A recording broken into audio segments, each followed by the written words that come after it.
Assalamualaikum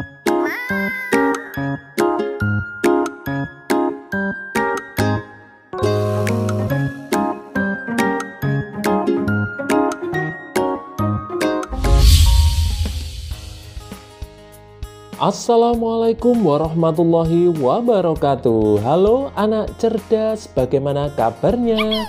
Semoga semua dalam keadaan sehat dan juga tetap bersemangat untuk belajar. Pembelajaran kita kali ini yaitu membahas ringkasan materi tema 5 Wirausaha, subtema 2 Usaha di sekitarku. Baik, langsung saja kita menuju ke materinya.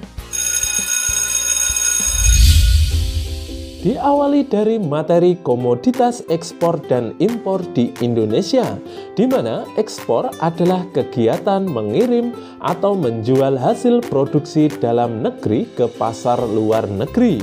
Sedangkan impor adalah kegiatan mendatangkan atau membeli suatu barang dari luar negeri. Selanjutnya tentang benda magnetis dan benda non-magnetis. Benda magnetis adalah benda yang dapat ditarik oleh magnet. Benda magnetis terbuat dari bahan logam seperti besi dan juga baja. Sedangkan benda non-magnetis adalah benda yang tidak dapat ditarik oleh magnet. Benda non-magnetis terbuat dari bahan non-logam seperti kayu, kaca, karet, dan plastik. Ada juga benda yang terbuat dari logam tetapi tidak dapat ditarik oleh magnet, yaitu benda yang terbuat dari aluminium dan juga tembaga. Selanjutnya tentang materi menulis riwayat hidup.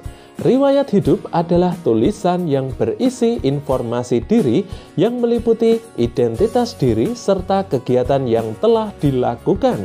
Riwayat hidup harus didasarkan pada fakta dan disajikan dengan sangat rinci. Kita lanjutkan dengan bagian-bagian poster.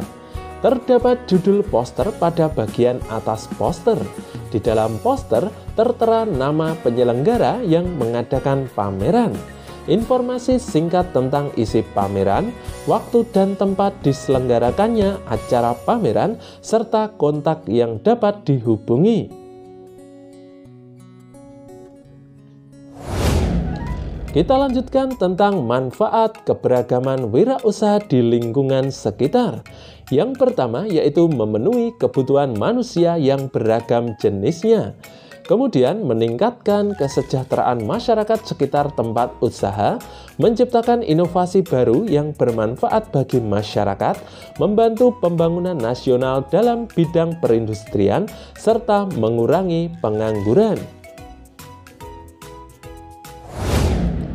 Kita lanjutkan tentang materi kegunaan magnet dalam kehidupan sehari-hari.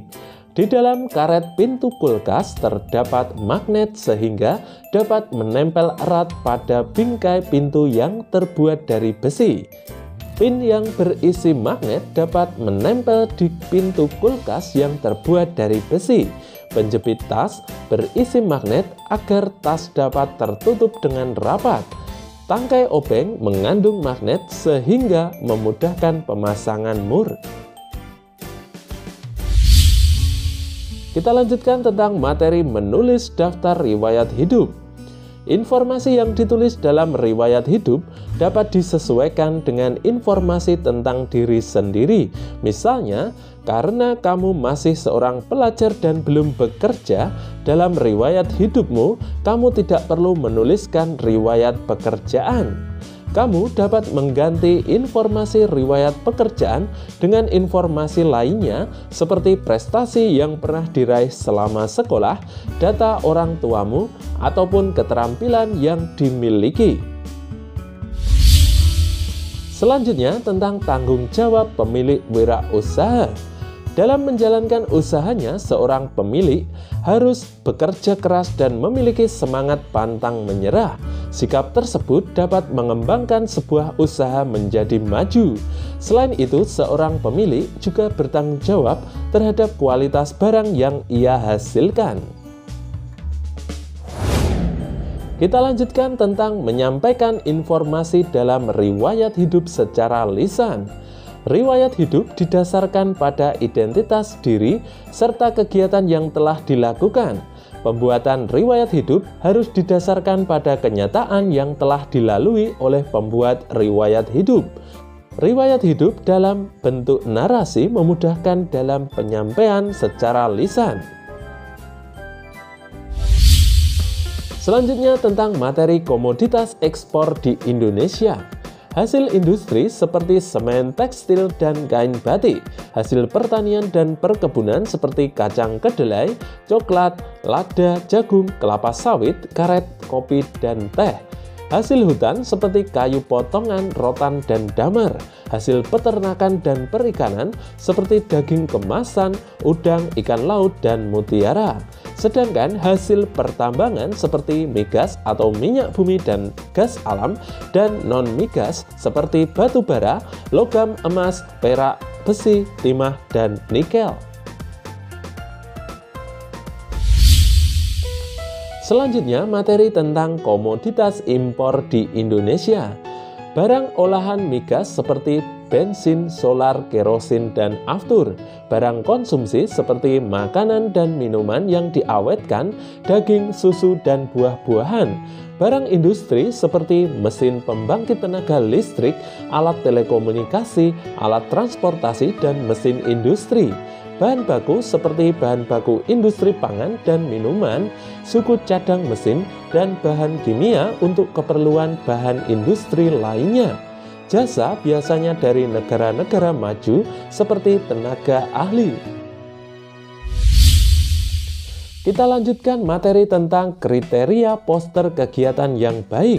Yang pertama yaitu bahasa mudah dipahami, tulisan harus jelas, peletakan judul poster harus tepat, penulisan waktu dan tanggal kegiatan berlangsung harus jelas, pemilihan warna tulisan dengan warna dasar poster harus tepat, gunakan warna tulisan yang mencolok, gambar untuk melengkapi poster terlihat jelas, serta ukuran poster disesuaikan dengan tempat pemasangan poster yang ada di tempat umum. Selanjutnya yaitu tentang sikap tanggung jawab dalam wirausaha. Yang pertama yaitu menghasilkan barang yang memenuhi persyaratan dagang. Yang kedua, senantiasa menjaga dan meningkatkan kualitas barang, menciptakan kemasan barang yang unik sehingga senantiasa diingat oleh konsumen, menjaga kelestarian sumber daya alam agar dapat senantiasa menggunakannya sebagai bahan baku, mengurangi pengangguran dengan memberdayakan warga sekitar untuk bekerja dalam usahanya, serta menjaga kelestarian lingkungan sekitar dengan tidak membuang sampah limbah sembarangan.